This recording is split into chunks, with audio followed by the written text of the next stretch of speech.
Isipin mo to, hawak mo ang phone mo ngayon, kampante ka, naka-Face ID ka, naka-fingerprint ka, at may 6-digit PIN ang GCash at Maya mo. Sinasabi mo sa sarili mo, safe ang pera ko.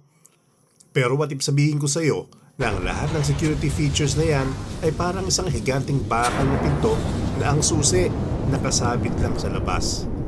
Ang susi na yan ay ang SIM card mo. Sa loob ng 5 minuto, kahit sino ay pwedeng pumasok sa account mo.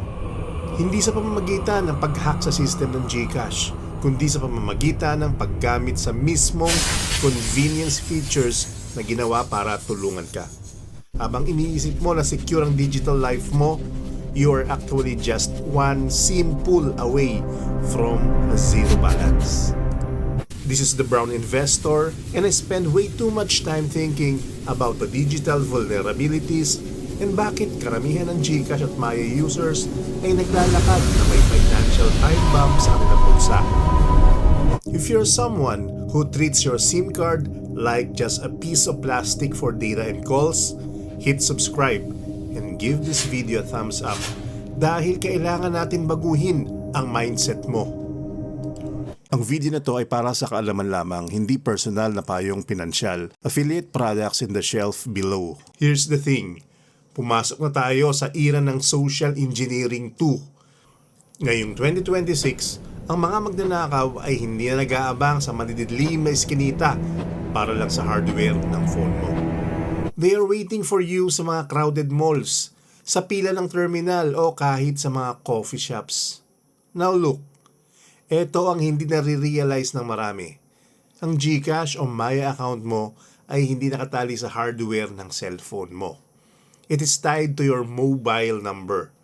Kapag kinuha ko ang SIM card mo at isinaksak ko sa sarili kong device, ako na si The Brown Investor sa paningin ng network. I was reviewing the latest cybersecurity trends in Southeast Asia and the numbers are staggering. Over 70% ng mga unauthorized fund transfer sa digital wallets ay nag-uumpisa sa simpleng SIM swap o stolen SIM. This is not a hacking problem. It's an identity problem.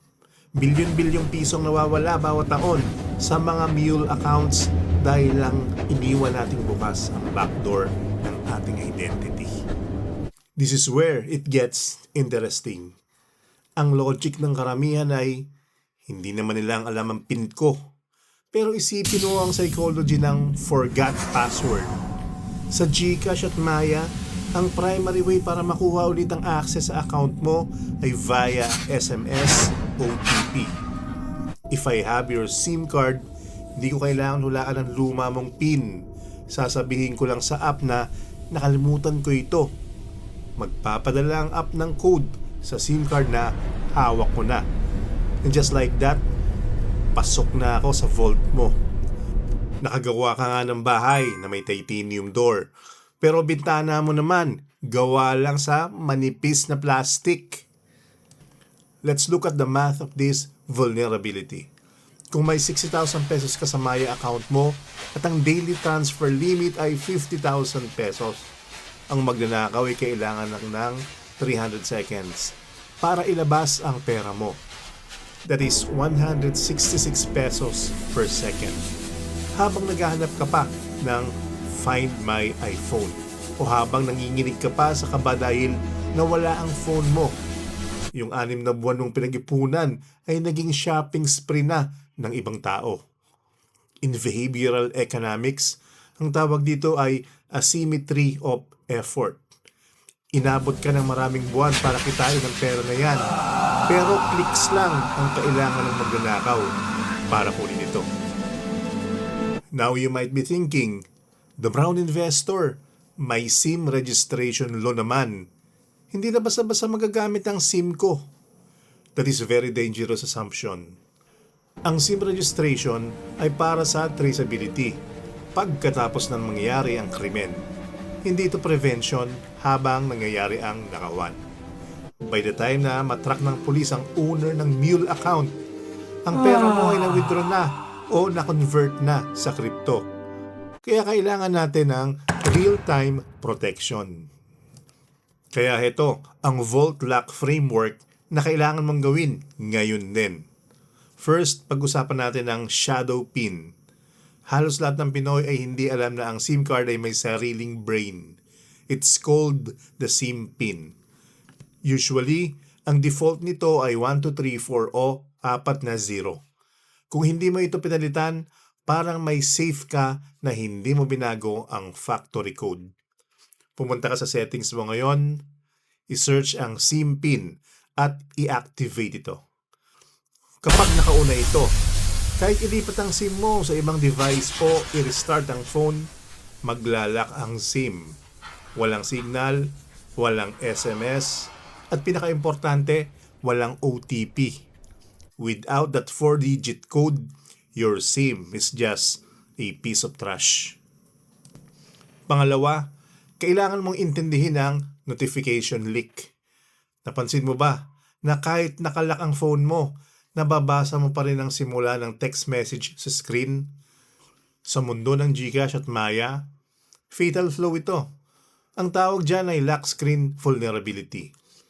Kung ang OTP ay lumitaw sa lock screen, di ko na kailangan i-bypass ang passcode mo. Babasahin ko lang ang code sa screen, ika-type ko sa device ko, at simot ang account mo. Kailangan mong pumunta sa notification settings at i-off ang show previews para sa SMS. Force the system to keep your codes secret. Now look, pag-usapan naman natin ang digital separation. Karamihan sa atin, iisang SIM card lang ang gamit sa lahat. Pang bangko, pang Facebook, pang work, at personal. This is a single point of failure. Hamon ko sa'yo, ihiwalay mo ang digital identity mo. Gumamit ka ng dedicated na number para sa GCash at Maya mo. Isang number na hindi mo pinamimigay sa kung sino-sino. Hindi mo ginagamit sa Shopee at hindi ka nakapost sa Facebook profile mo. Kung walang nakakaalam ng number, walang makaka-target nito. Isa pang actionable step, i-audit mo yung link accounts. Buksan mo ang GCash at Maya apps mo ngayon. Tingnan mo ang mga linked devices o login sessions. Kung may nakitang device na hindi mo kilala o kahit lumang phone na naibenta mo na, i-remove mo na agad. Ang mga yan ay digital backdoors na madalas nating nakakalimutan. Check this monthly. Parang naglilinis ka lang ng bahay. Now you might be thinking, the brown investor, ang dami namang passwords.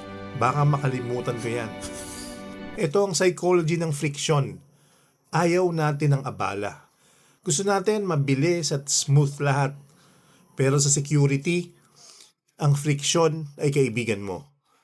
Ang 10 seconds na pag-type ng SIM PIN ay ang small friction na pipigil sa isang big disaster.